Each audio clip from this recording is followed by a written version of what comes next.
I was raised in a family that had come here as refugees in 1951, born in 55.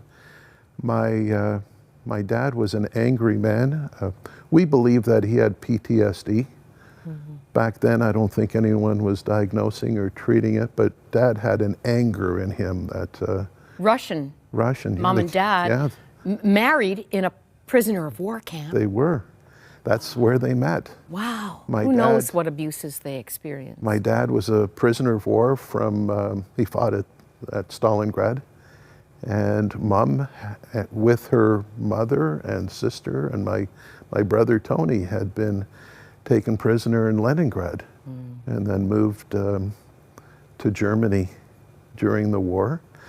And so they got here in 51, and Dad was just an angry man that I guess I was his whipping boy. Like a piñata.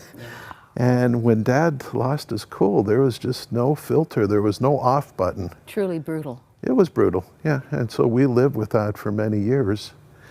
And age 11? Age 11, I had a beating that was so severe. And after the beating, my dad had me strip. And we had a room in our house where the furnace was. And he put me in that room, shut off the light, and I had to stay there. It seemed like forever. And it was like a gasket blew in my brain that day. And I had decided that I was going to leave home at age 11. And I did. I packed my bag that night. There was an old suitcase that Mom and Dad had, cardboard suitcase that I packed, left it at the side of the house. And in the morning, when it looked like I was going to school, instead I went to the bus and I ended up going to Yorkville, that I had seen a few times with my older brother. All the hippie generation was starting. And I thought that I was going to go to Yorkville and find a new family. Instead, you found a pedophile. I did. Age 11, I'm standing on the street with my little suitcase, hoping that I would find somebody that, thinking maybe I could find a commune, that somebody would take me in and look after me. And this man kept coming to me, and I was, chasing him away the first few times. And he said, "Look, maybe I can help you." And he went to the phone booth and pretended to make a call. And he said he knew two sisters that were nurses that were part of a commune, and they had agreed to take me in. And he would take me to them. And instead of taking me to them, he took me to his apartment in North Toronto, and I was brutally raped. This violation would lead to a cascade of just erosion. Absolutely. In your life. I'm going to fast track a little bit here. By 13, drugs, alcohol, sex, a drug dealer in grade 8. Yes. You were shooting up at 17. Yes. You ended up in Montreal, so young. Code Blue, you had an overdose. I did. That thankfully you survived. I survived, and when all these things were happening to me, I was angry at myself. I was very angry at my father. I was angry at God. Where's God? It's like, for a poker player, it's like you get dealt a bad hand. Yeah. And I had been dealt a bad hand. Nothing to deserve it. No.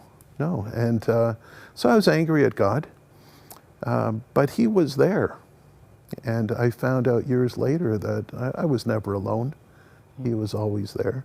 When I was in the hospital, Code Blue, it just happened to be that a doctor was there from Amsterdam who was visiting as part of a, I don't know when you call it, a conference. And he was the one that treated me, and it was just a miracle that I came back. That you even survived. Yes. Well, I wonder if there are people watching who would remember Rochdale. Became the place where the hippies and the drugs just abounded. Yes. And you were there for drugs. I was there. I was a drug dealer. Look, I was doing everything I could to medicate the pain that I was feeling from my wounds.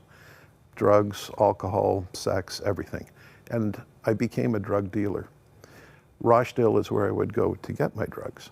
And one day I go to see my dealer, and he says, Tim, I can't sell you any drugs.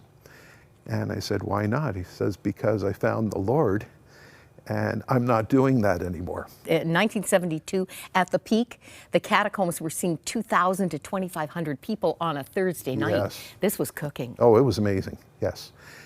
And so it was after one of the Thursday night services that I went home, and I fell on my knees and asked Jesus into my heart. And there was a change in me. And I'm just going to help you be honest Yeah. here. And many will identify. The struggle you had was ongoing. You Ongoing. struggled with sin. And what did you ultimately say to God? I don't want to waste your time. I'm sorry. Just one thing I ask is that day when I stand before you on Judgment Day, please remember that I gave it my best shot. And I walked away from God. That He never let go of you. I let go of him, but he never let go of me. A miracle, a crisis and a miracle. Yes, You're now married. You have a 3-year-old son, yes, and he drowns.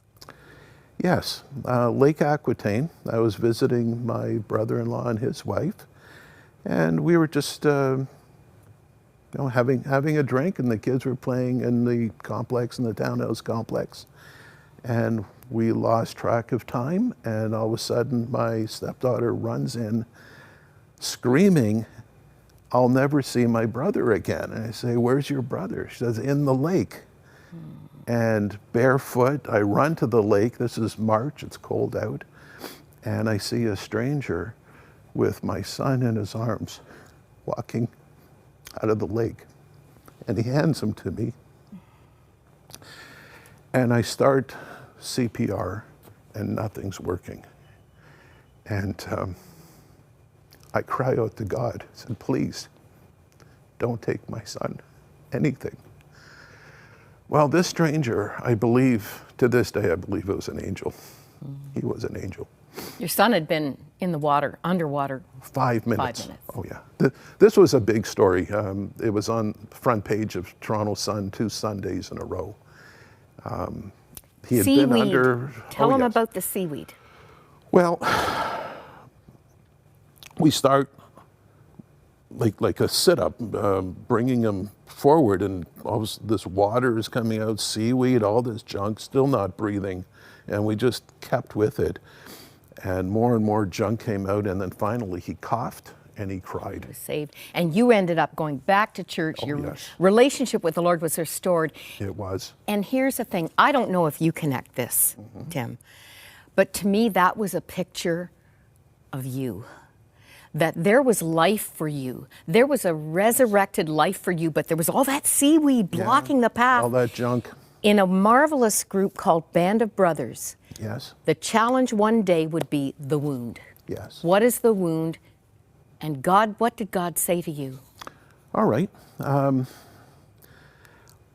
When I went to Band of Brothers, I had no idea what this was. Somebody was praying for me. Somebody was praying, who should I bring? And God kept giving him my name.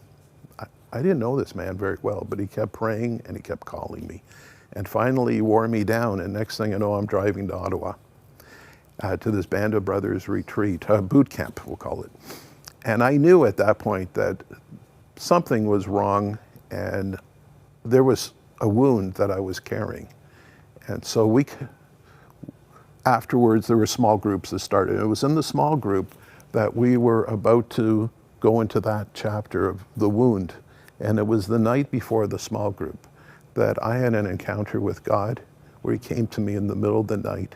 And it was like I was in a cocoon of love, and he's speaking to me, and he's saying, you've carried that wound long enough, give it to me. It's like that seaweed coming out so It that you could was. breathe and live. And I'm saying to God, can I trust you? It's God. But I didn't trust him until that point. And when I finally said yes, and he said that he wanted to be my father. And I allowed him to father me.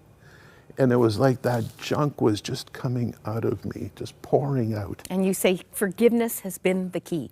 It's been the key. Forgiving even that abuser, the I man who had to raped you. forgive my father. I father. had to forgive the man that raped me. I had to forgive myself. I had to forgive God. I'd been angry at God for all those years. Thank you, thank you, thank you.